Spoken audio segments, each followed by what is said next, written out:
Dicen que las dificultades y las miserias de la vida real son mucho más aterradoras que toda la parafernalia inventada sobre lo sobrenatural.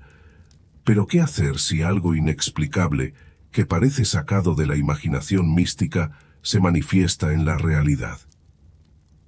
No puedo llamarme una persona extremadamente principista, o afirmar que tengo una gran experiencia en desenmascarar ficciones artísticas que se presentan como eventos reales, pero desde mi adolescencia llevo en mí una especie de intuición. Hasta ahora nunca me ha decepcionado.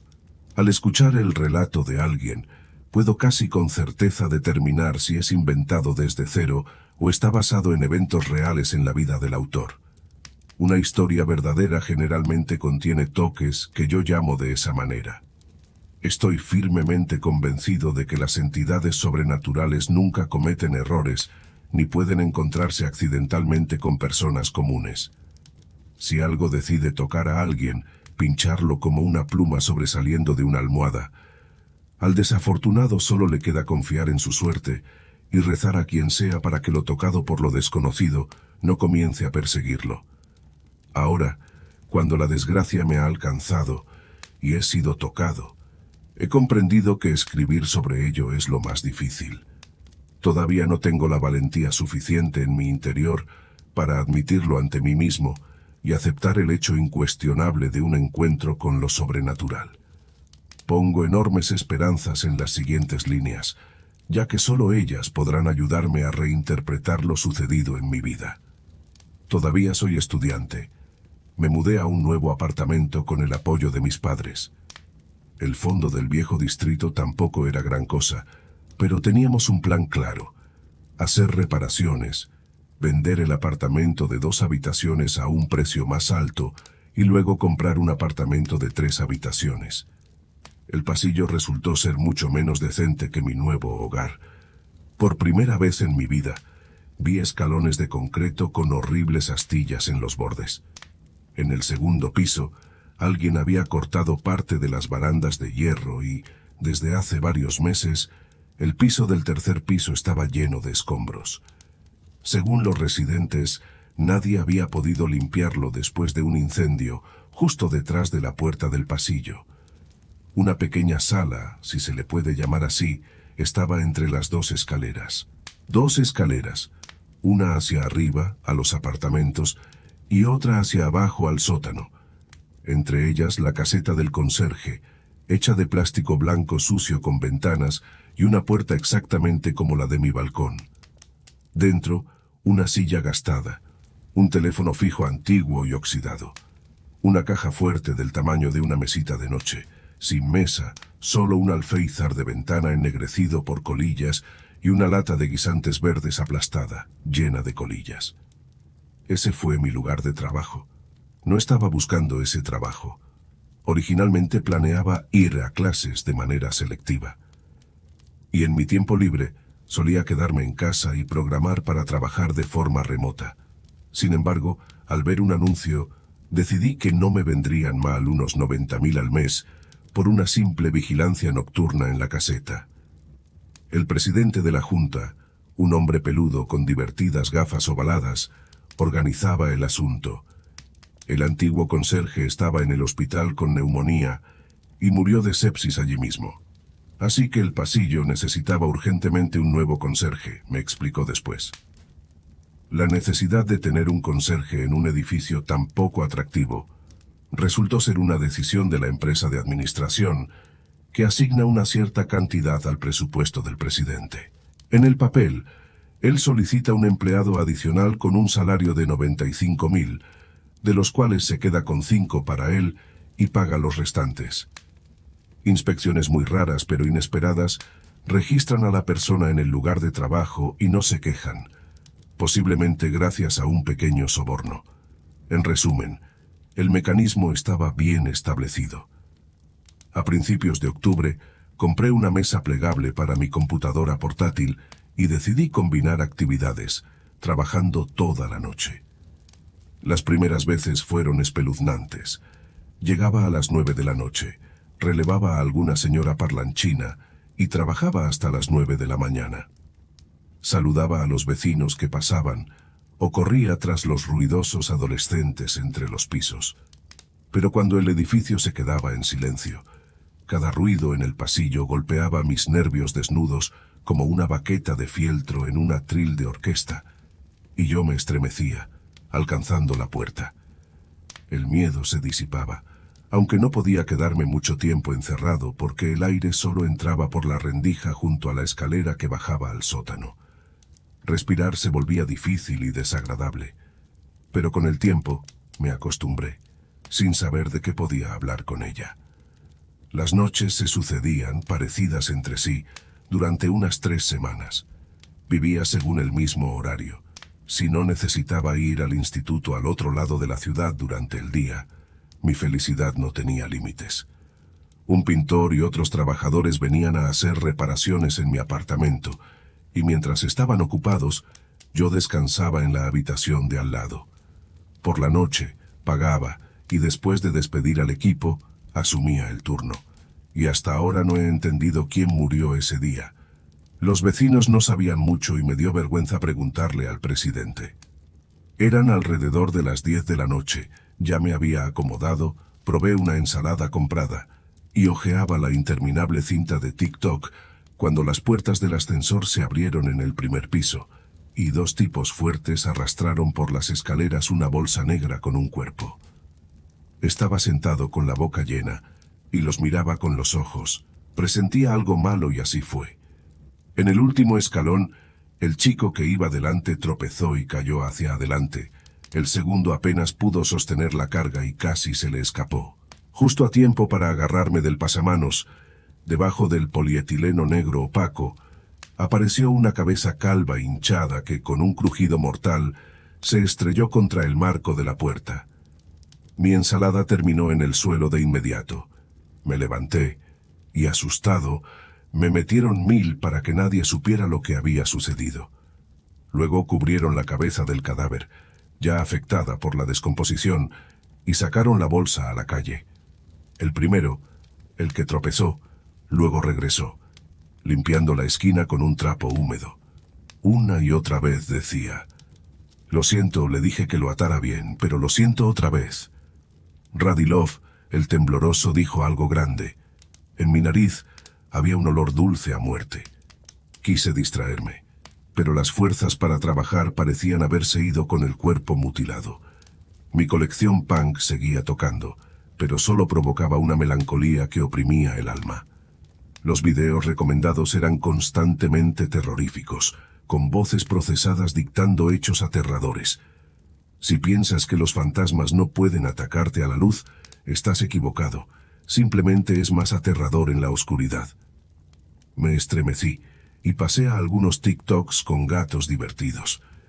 Una vez más, escuché la misma voz debajo de la cama.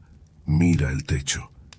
Salí de la aplicación, aparté el teléfono a un lado, tragué silenciosamente y en mis oídos sonó un chillido. «Vamos, deja de pensar en tonterías», pensé. «No hay nadie ahí». Miré al techo y escuché una risa fuerte después de la esquina. De repente, volqué accidentalmente la lata de habas verdes y me volví rápidamente hacia el sonido. En la ventana que daba a la oscura escalera del sótano, brillaba una cara sonriente. Fruncí el ceño, tratando de verlo mejor, pero se movió hacia un lado y salió a la luz un chico alto y delgado. Ya sea que sus ojos se hubieran acostumbrado a la luz brillante o no, no lo supe, pero bloqueó hábilmente la bombilla, y solo vi su silueta oscura con contornos escasos de ropa en su rostro brillante. «¿Cómo llegaste al sótano? Acabas de venir y ya asustas», dije, tratando de sonar valiente. Pero cada palabra suya solo hacía que mi corazón se volviera más pesado. Luego, después de un momento de silencio, dijo en voz baja: «Pronto volveré», y se zambulló bajo la ventana antes de encerrarme aterrorizado en la caseta.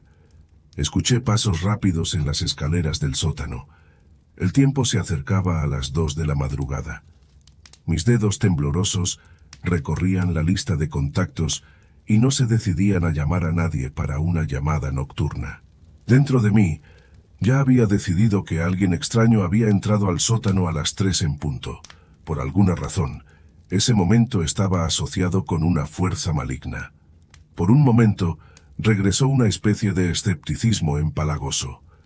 Lentamente me acerqué al cristal para iluminar con la linterna del teléfono, pensando en que, después de todo, soy el conserje, y no una vieja chismosa que vigila el orden en el pasillo. Mi deber directo es que algún loco haya entrado en el sótano. Y en mi caso ni siquiera tenía un electrochoque. ¿Qué hacer en tales situaciones? Por supuesto, llamar a la policía. Mientras sonaban los tonos, confundido en mis pensamientos, murmuré en voz baja, inventando una historia sobre una pelea ruidosa. Una pelea y gritos de mujeres. Golpearon la puerta del vestíbulo durante medio minuto. Estaba parado, completamente empapado de calor y miedo, temiendo salir de la madriguera. Luego salí corriendo para abrir. Llegaron 2 chicos y una chica rellenita. En ese momento, me sorprendió que enviaran a estos específicamente para desentrañar la pelea inventada, pero de todos modos, me sentí un poco aliviado. Me dijeron que me quedara arriba, mientras ellos bajaban al sótano. Después de 5 minutos regresaron y mirándome sombríos, concluyeron que no había nadie allí. La chica, mientras se iban, dijo que la pandilla alborotadora podría haber salido a la calle por la segunda entrada del lado de la casa, pero esa estaba cerrada, lo que significa que alguien los condujo, ya sea de los suyos o alguien con una copia de la llave. En mis películas de terror favoritas, en este punto, el primer acto exitoso termina y llega la mañana, dando un respiro al espectador. Aquí es donde la ficción difiere de las pesadillas de la realidad. Mi noche continuaba, y el horror en el corazón se negaba a desaparecer. Me maldecía por no haberme ido a casa mientras la policía estaba en el edificio. Intenté distraerme leyendo, pero incluso los chistes malos que empezaban con la frase «viene alguien», de alguna manera recordaban las palabras del desagradable invitado del sótano. «Pronto vendré». Eso sonaba como un diagnóstico, como un toque inevitable desde el otro lado. La humedad y el olor a sótano llenaron el cuarto. Ya no respiraba. Así es como me siento antes de desmayarme.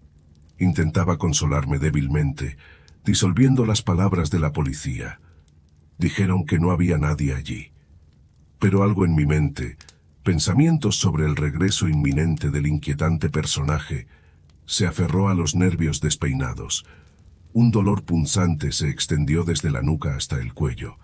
Luego, el dolor se congeló en las sienes y en los ojos. La humedad y el hedor del sótano llenaron la pequeña habitación. Ya no estaba respirando. Así es como me siento antes de desmayarme. Traté de consolarme diciendo tímidamente. Dijeron que no había nadie allí. Pero algo en mi mente, pensamientos sobre el regreso inminente del inquietante personaje, se aferró a los nervios despeinados. Un dolor punzante se extendió desde la nuca hasta el cuello. Luego, el dolor se congeló en las sienes y en los ojos. Ahora me queda muy claro lo que sienten las personas cuando dicen que se les erizan los cabellos debido al toque punzante del miedo ante lo desconocido. La piel de mi cabeza se enfría desde la mitad de la espalda. Una corriente helada de miedo inminente se eleva hacia arriba. Me doy la vuelta lentamente, alimentando aún más el terror acumulado en mí. Sonríe nuevamente en el espejo. A través de la ventana polvorienta, balanceando la cabeza de un lado a otro como una muñeca en un resorte, se desliza aún mejor y como una figura de cartón, flota más allá de la ventana. Sin apartar la mirada de mí, me aparté de la puerta. Tiré de ella hacia mí, golpeó contra algo, dejando una abertura ancha como un puño. Escuché claramente una risa burlona, una mezcla de tos húmeda y jadeo. Con fuerza cerré la puerta de nuevo. Miré hacia abajo y entre las rigideces, los gusanos cadavéricos, me di cuenta de que luchaba con todas mis fuerzas, agarrándome el corazón. Y de repente, la repugnante cabeza del muerto se transformó en mi propia bota. Un aturdimiento casi me derriba, la delirante alucinación casi me mata. Grité, Cerré la pierna, cerré la puerta y con dedos temblorosos agarré la pequeña oveja dorada que necesitaba girar para que la entidad del sótano no pudiera alcanzarme. Pero estaba demasiado cerca. Su agarre malévolo se volvía fuerte y luego disminuía rápidamente como si estuviera jugando conmigo. Grité y rogué que me soltara, pero como respuesta solo oí risas. En un instante, una sonrisa maliciosa fue reemplazada por mi propia bota. Mi mente casi me mata con esta grotesca alucinación. Grité y me incliné hacia atrás, y con un movimiento brusco de mis dedos temblorosos, giré la oveja dorada salvadora. Ahora no puede llegar hasta mí, pero su sonrisa, por alguna razón, no se borró de su rostro oscuro. Pero a la luz de la bombilla, se levantó un brazo púrpura cubierto de úlceras sangrientas y trozos de piel húmeda, como el cuerpo de un cadáver retirado de un incendio. Un largo dedo torcido señaló a algún lugar en el rincón de la habitación. Eché un vistazo allí y vi un teléfono con cable. En ese mismo segundo, con un chillido ensordecedor, la cara detrás de la puerta desapareció. Las paredes de la bodega se desdibujaban ante mis ojos sudorosos. Las ventanas empañadas distorsionaban los tenues contornos del vestíbulo. En la garganta comenzó a surgir la náusea. Puse mis temblorosas manos en el tubo pegajoso. Lo levanté, lo apliqué contra mi oído, y antes de que pudiera decir algo, la voz familiar se escapó del altavoz. Ahora saldré del baúl. Mis piernas se volvieron de algodón, como si lo que acababa de escuchar hubiera desangrado la oscura losa del sótano, y los gusanos enormes y las enormes y desgarradoras caricias húmedas flotaron en mi visión. Mis ventanas sudadas borraban los débiles contornos de la entrada. La garganta empezó a apretarse dolorosamente en un momento en que el ser deformado me dio un respiro. Estaba completamente empapado. Puse mis dedos temblorosos en la manija dorada. Sin embargo, dentro no había nada más que un agujero negro del tamaño de la caja fuerte. La pared trasera estaba ausente, y un pasadizo secreto en el concreto conducía hacia abajo. Sin embargo, sé a dónde conducía, al sótano. La luz en el pasillo se apagó. Alguien apretó el interruptor en el primer piso. Estaba de pie en medio de la bodega. La luz tenue de la linterna casi agotada del teléfono mostraba una parte de la puerta colapsada y una ventana detrás de ella.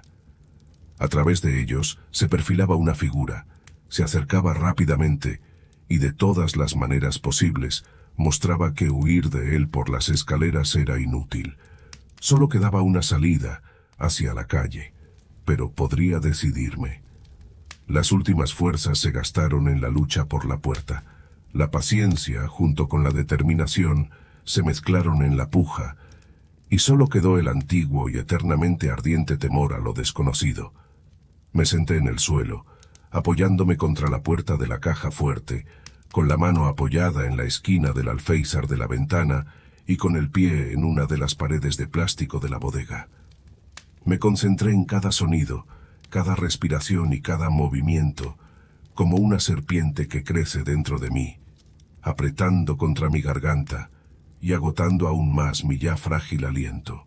Sentí como alguien desde dentro de la caja fuerte me apretaba.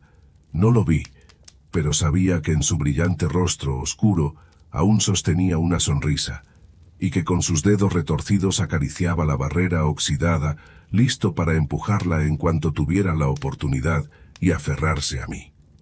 Burlándose, se regodeaba y creía que no iría a ninguna parte. Y así fue, pero el tiempo jugaba a mi favor. Cada nuevo minuto que se sentía como una hora se acercaba lentamente al final. El giro no duró mucho. Pronto se volvió más silencioso, y el enojo y la sonrisa desaparecieron hacia su refugio. La anciana que vino en mi relevo me encontró pálido. Ella abrió la puerta con la llave, y temo imaginar qué hubiera pasado con mi cordura si esa noche hubiera visto la pequeña llave brillante colgando de uno de los seres carbonizados. Para la próxima noche, el habitante del sótano seguramente se habría preparado mejor, si seres como él son capaces de razonar lógicamente y sacar conclusiones en el inframundo. No tengo ninguna duda de que nuestro próximo encuentro habría sido el doble de corto. En resumen, ese vampiro hambriento no se habría molestado en asustarme de nuevo, ni en esperar a que mi propio miedo madurara nuevamente y se volviera a convertir en ese dulce especial con el que él y sus compañeros se alimentan después de esa noche, que dividió mi vida entre antes y después. Me fui a casa de mis padres. Ahora me asaltan varias conjeturas. Tal vez podría haber ahuyentado a la criatura que se alimentaba del miedo si simplemente dejaba de tener miedo. Pero, ¿cómo demonios puedes dejar de tener miedo? Sobreviví milagrosamente al insidioso ataque de lo sobrenatural. Gané el derecho a la vida sobre las fuerzas oscuras. Sin embargo, también la enfadé, la privé de comida. El resultado de mis desventuras es que una persona es terriblemente vulnerable ante todo ese abismo. Un enjambre de miríadas de criaturas desconocidas, el simple roce de las cuales es capaz de romper irreversiblemente a los héroes de las historias ficticias. Pueden luchar infinitamente contra hordas de seres malévolos, estudiar su jerarquía y estructuras, pero el ser humano real solo puede esconderse y huir. Siento que mi alma está manchada por algo siniestro. No he vuelto a ese hogar desde entonces. Todos los asuntos relacionados con el apartamento los trasladé a mi padre. Al principio viví con mis padres, y luego, cuando me convencí de que algo voraz no me perseguía, me mudé con amigos a una casa privada, y planeo quedarme allí hasta que compre un nuevo apartamento, lo más lejos posible de esa área donde casi me quedo para siempre, en uno de los sótanos de un viejo edificio. Consideren todo lo escrito como mi psicoterapia personal, un trabajo de procesamiento de una grave herida, y tómense esto como les plazca. Se salva aquel que, después del primer roce, se aleja de lo desconocido con todas sus fuerzas. El caso de mi salvación es una excepción extremadamente rara. Si te ha gustado esta historia aterradora, no olvides darle like, suscribirte y activar la campanita para recibir más contenido escalofriante como este. Y recuerda, mantente alerta y nunca te aventures solo en lugares oscuros y desconocidos. Hasta la próxima.